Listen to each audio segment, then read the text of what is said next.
Hi guys, it's Friday today and I'm running out of ideas what to cook. So, meron akong mga leftovers sa ref. Ito turkey to. Inislice ko lang siya ng pahaba, stripe. Invento ko lang to guys ha. Kasi mostly yung mga invento kong recipe nagugustuhan naman nila. Tapos meron din akong leftover mushroom. Tapos bagoong alamang, garlic, and onion combine. Yung asawa ko, lulutuin ko sa kanya sausage and mash. Tapos ito yung gagamitin nating ingredients. Pakita ko sa inyo guys. Right. Like I said, hindi ako nagpapalo ng recipe guys. So meron tayong chili oil. Ito siya, para siyang ano, yung may pagka-nutty. Crunchy siya. So maglalagay din tayo niyan. Tapos meron din tayong Italian seasoning. Meron din tayong paprika. Tapos meron din tayong soy sauce. Dahil may bagoong tayo, careful tayo paano gumamit ng soy sauce na hindi marami. Baka umalat naman, no? Ito yung naisip ko ngayon na sabi ko, bahala na. And ito pala yung oil gagamitin natin. Yung flavor oil. Tapos maglagay din tayo ng butter. Siya nga pala guys, I just try on this stuff because I'm not sure yung kulay bagay ba sa akin. As you can see, nakapambahay ako. Hindi ito pajama ha. Ano to, yung para bang loungewear. May tab pa to sa likod. Sabi ko, okay na rin to para maging presentable tayo. Sana wag mangamoy onion. What do you think guys? Bagay sa akin? Anyway, magluluto na tayo.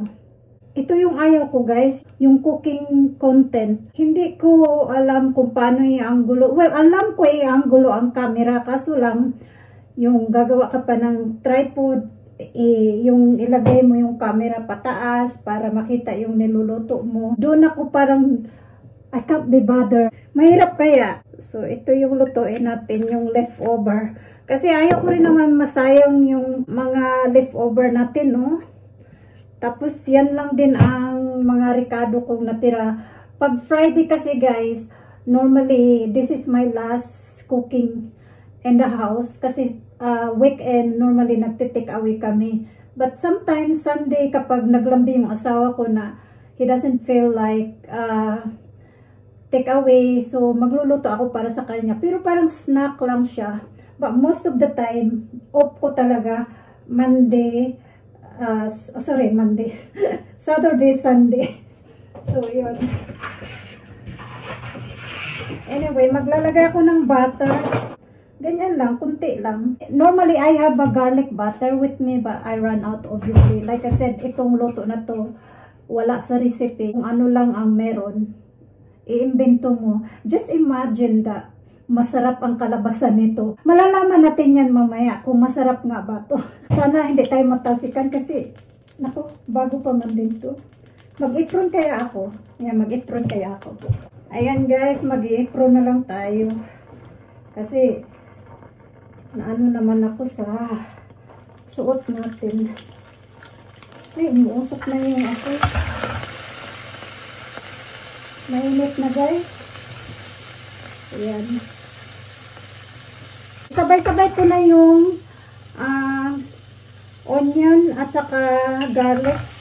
Isabay ko na yan.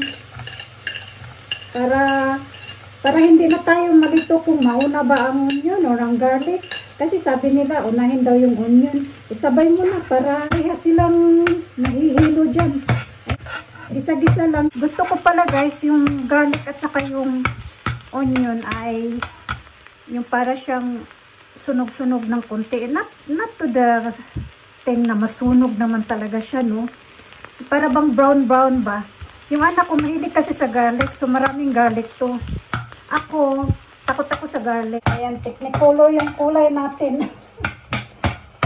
Meron din akong puti nito at saka meron din akong pula. I-insert ko yung pula. This is from Zara, by the way. Yung puti, hindi ko pa na-try. Pero pare-parehas lang yung design. Anyway guys, so ito brown na siya, no? Yung turkey, ihuli ko na siguro kasi para hindi siya makunat mamaya. Tapos lagay na natin yung mushroom. Pasira na rin kasi yung mushroom guys, pasira na siya. Sana masarap yung kalabasan nito kasi yung bagoong with mushroom, hindi ako sure. Pero ko lang lagyan ng bagoong yung turkey, hindi ko alam. Invento ko lang talaga to guys. Good luck. Good luck sa pakuking natin.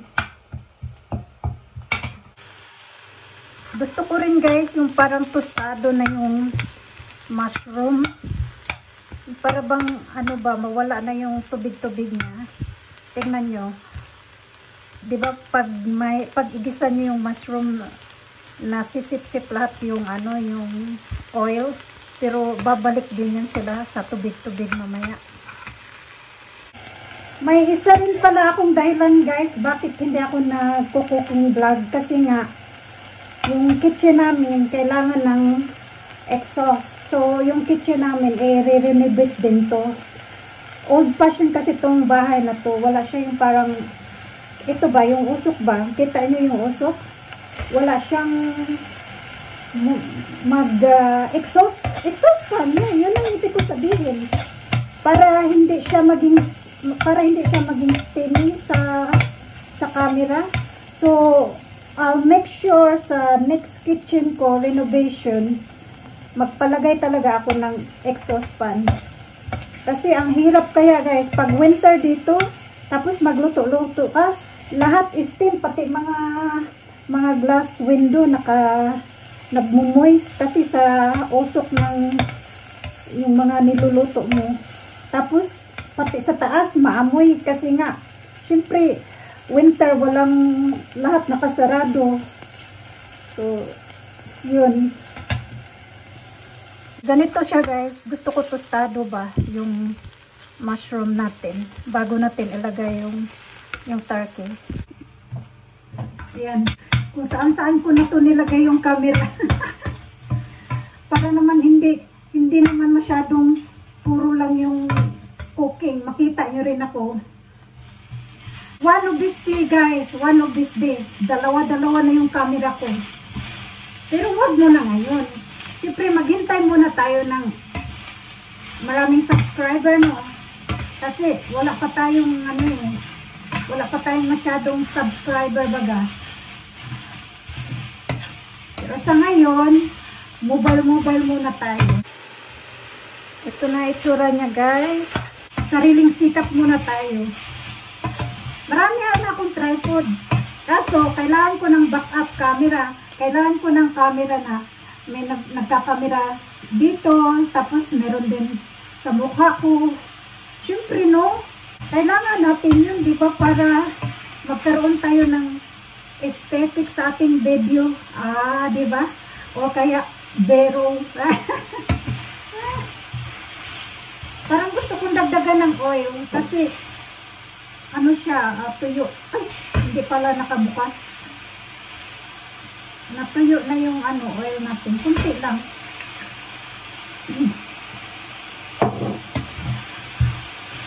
Tapos guys, lagay na natin yung bagoong. Kunti lang to guys. Mga isang teaspoon lang yata. Kasi ayaw ko mapansin ng anak ko na may lagay akong specie. Ayaw nila yung bagoong. Tapos, maglagay na rin tayo na chili oil with chili. Kunti lang siguro, baka kasi masyadong maanghang. Ayan lang. Kunti-kunti lang, baka kasi mamaya hindi na natin mabawasan. Hindi na masarap yung luto natin. Yan na muna. Tapos, paprika.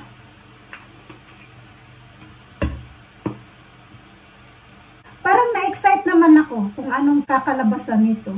Nagluto na pala ako ng kanin. Luto na siya. Tapos yung anak kong bunso, galing sa trabaho, parating na rin yun. So, tamang-tama. Siya ang magdesisyon nito kung masarap. Kasi, talagang love na love ako dun sa bunso. Yung mga niluluto ko, gustong-gusto niya. Siya yung number one critic when it's come to my cooking.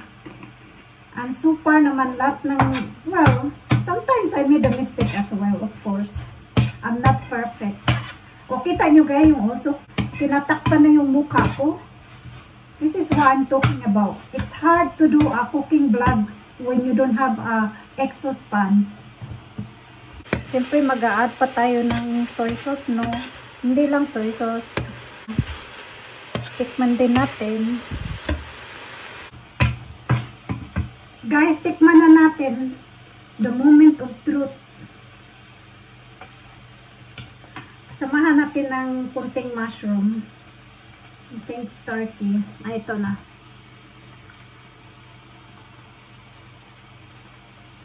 Oh my God. Oh my God. Lami. I mean, masarap. Oh my God. Invento ko lang to.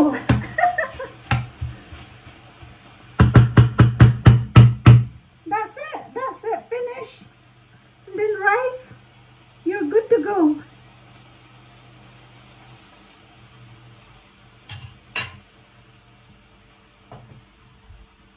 Oh my God, guys. I can't believe it that it's turned out really, really good. I-try nyo to. By the way, itong turkey, yung minute steak turkey, tapos hiniwa ko lang ng, yun nga, pahaba, parang stripes. Sabi ko, ayoko na siya ilagay sa freezer kasi kunti lang naman. Tapos, gusto ko rin mag-rice today. Hindi kasi ako guys, hindi ako nag-lunch. Although nagkape ako at nag-ano din, 2 slice na tiger bread. Yun lang. Isip ko, magdi-dinner pa ba ako? Hindi. Nagutom ako bigla. Sabi ko, mag-invento na nga ako. Yun lang naisip ko. Kasi meron na akong naisip na uulamin ni husband. Yun nga, yung sausage and mash. Yung ulamin niya. Quick and easy lang din yun. Ako, I can't live without rice. So that's it. That's it, guys. We're done. We are done. Ayan. Oh, I'm so clever. I'm very proud of myself. And that's about it. And I don't even plan to make a video today or making a vlog whatsoever. I just thought I randomly, why not share na kung anong meron kayo dyan sa bahay nyo. Just be creative, you know, just yung kahit ano na lang meron dyan sa ref nyo, lutuin nyo. Look, it turned out really good. I think there is no right or wrong when it's come to cooking. Cooking for me, it's all about common sense and how you know, give some love with it, obviously. Kasi the secret ingredients is bigyan nyo rin ng pagmamahal yung pagluluto. I think, yun yung sinasabi lagi ng mama ko. Ang sikreto ng pagluluto ay samahan ng pagmamahal. At kailangan masaya din kayo na ginagawa nyo. And that's it, guys. That's it. That's it for today's video. I never think I will share that one. Sabi ko, whether the outcome good or not, then so be it. You made a mistake. Learn from your mistake. Mamaya, magbibideo ako kung gusto ba ni Bunso or hindi. Pero hindi ko siya bibidyohan kasi ayaw ng Bunso ko yan eh. Yung binibidyohan ko siya. I will just gonna ask a question if he like it or not. You know? What's your tipping point? Enjoy. Is it approved or not approved? Just 5.20 a month. The food ba? The food. Oh, good, yeah. Is good? I might warm it up a bit though. Oh, you want to put that on the microwave then? Ito naman yung sa asawa ko, guys. Yeah. I see what you mean, yeah. Eh? I see what you mean. I'll have to move the cow.